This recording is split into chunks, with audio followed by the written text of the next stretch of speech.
Hola, buenas. Somos el grupo 8 compuesto por Diego González García, Alberto López Gómez, Javier Sánchez Serna y yo, Lucía Molinero, y vamos a presentaros nuestro proyecto.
Ahora vamos a pasar a explicar lo que es la parte hardware del proyecto que hemos realizado.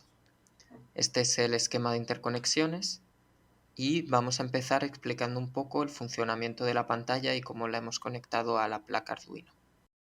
La pantalla viene ya configurada con unas conexiones específicas que hay que utilizar con la placa Arduino 1, que en este caso son la conexión CS al pin 10 de la tarjeta Arduino, la conexión reset conectado mediante resistencias a la toma de corriente, a la VCC, la conexión DCRS conectada al pin 9 de Arduino, SDI MOSI conectado al pin 11, SCK conectado al pin 13 y LED conectado al VCC mediante una resistencia de 100 ohmios. Debido a que la pantalla que hemos utilizado funciona mediante una lógica de 3,3 voltios y la tarjeta Arduino funciona mediante una lógica de 5 voltios, hemos tenido que realizar un divisor de tensión con resistencias de 1000 y 2000 ohmios para conseguir bajar esa tensión de 5 voltios a 3,3. Aparte de la pantalla, hemos utilizado 5 botones para diseñar los controles de los juegos que hemos implementado. Y estos botones están conectados a los pines 2, 3, 4, 5 y 6 de la placa Arduino y a tierra mediante una resistencia de 1000 ohmios.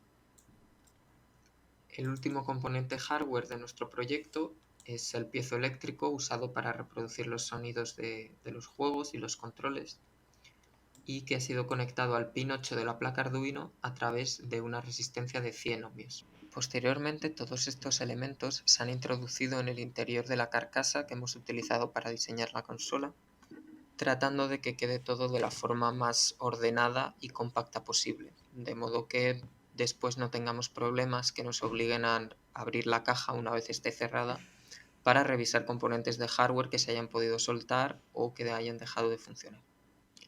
La pantalla ha sido atornillada a la parte superior de la carcasa, asegurándonos de que los tornillos no toquen ninguna parte conductora de esa pantalla. En el caso de la placa, por ejemplo, nos dimos cuenta de que los tornillos y las tuercas podrían entrar en contacto con soldaduras o con partes de la placa que condujesen tensión, y entonces decidimos utilizar otro método de sujeción que no pudiese dar lugar a problemas de esta índole.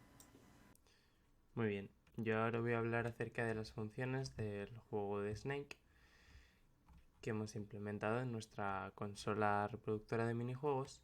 Nos podemos encontrar con funciones como Show Title Screen y Title Selection, que están hablando de el menú inicial en el que puedes seleccionar el modo de dificultad, la dificultad del nivel, y dependiendo de este valor de dificultad, cuanto más bajo, más difícil va a ser el juego, dado que este valor se le va a pasar posteriormente a una variable con un delay que tenemos aquí arriba. Aquí delay difficulty, que lo que está haciendo es dar un tiempo entre actualización y actualización de posición del snake. Por tanto, cuanto más tiempo hay entre una y otra, más despacio va a ir la snake y más fácil va a ser el juego.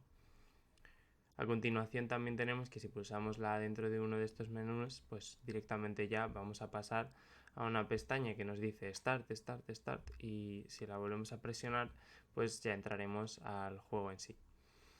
Se pintaría el terreno donde va a jugar, donde se va a mover la snake, y se va actualizando el score cada vez que se va tocando una de estas manzanas que hay dispuestas por el escenario.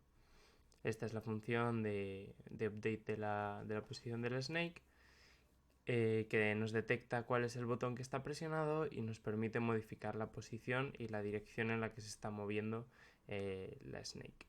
También tenemos una función resetArray que nos sirve para hacer algunos tipos de arreglos en la función anterior.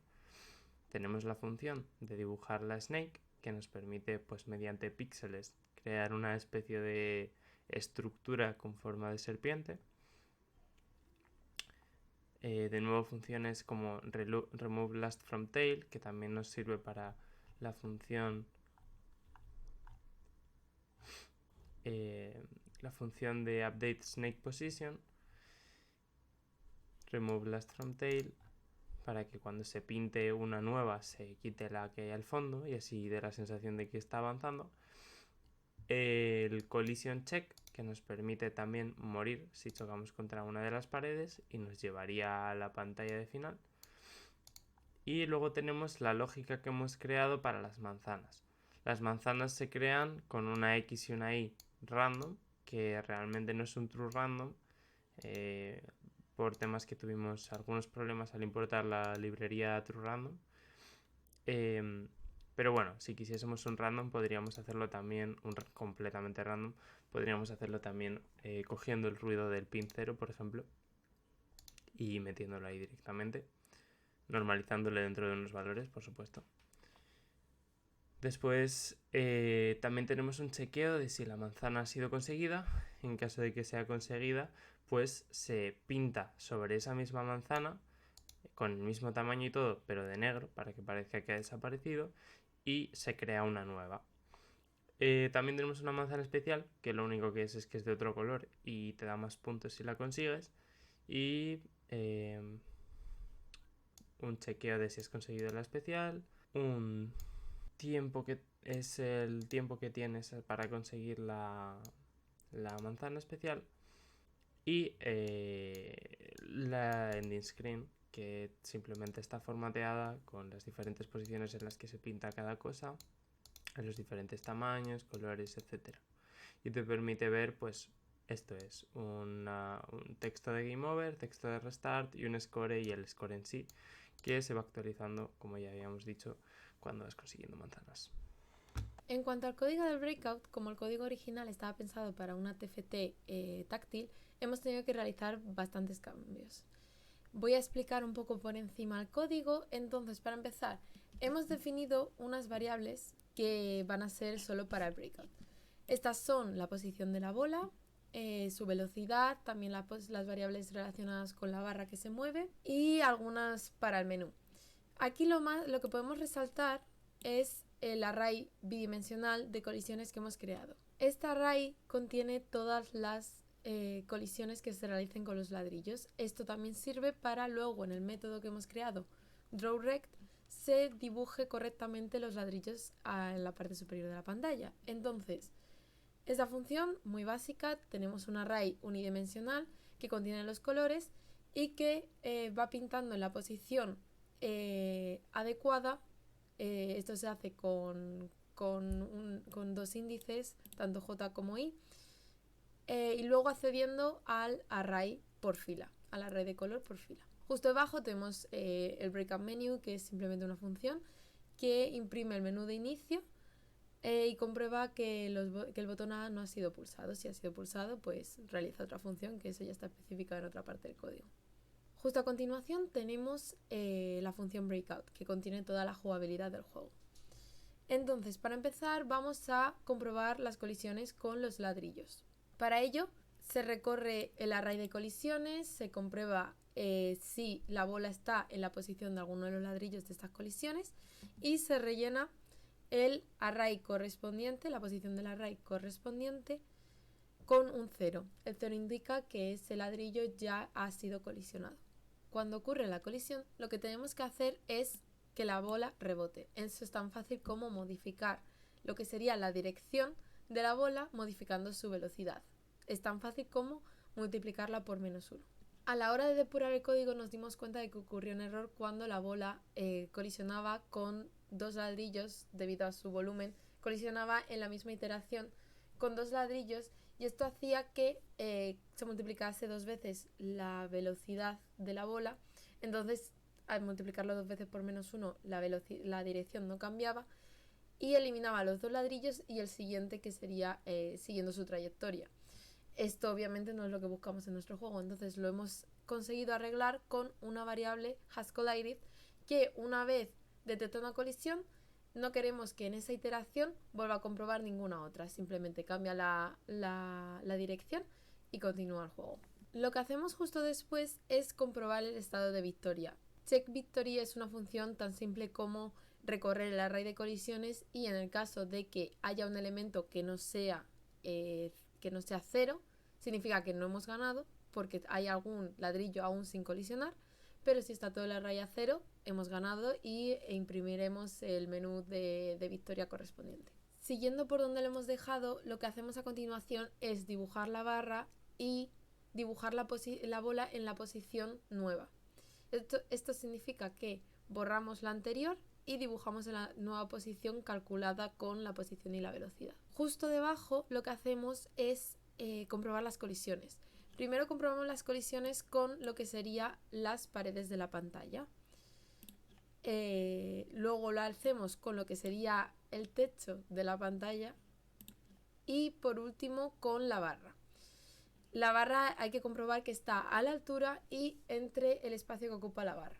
Todos estos ifs lo que hacen es modificar la dirección en la que rebota la bola. Entonces tenemos que multiplicar por -1 la velocidad del eje en el que estamos. En algunos casos el X y en otros casos el Y. El último if lo que hace es detectar si estamos en el final del juego en cuanto a derrota. Es la condición de derrota.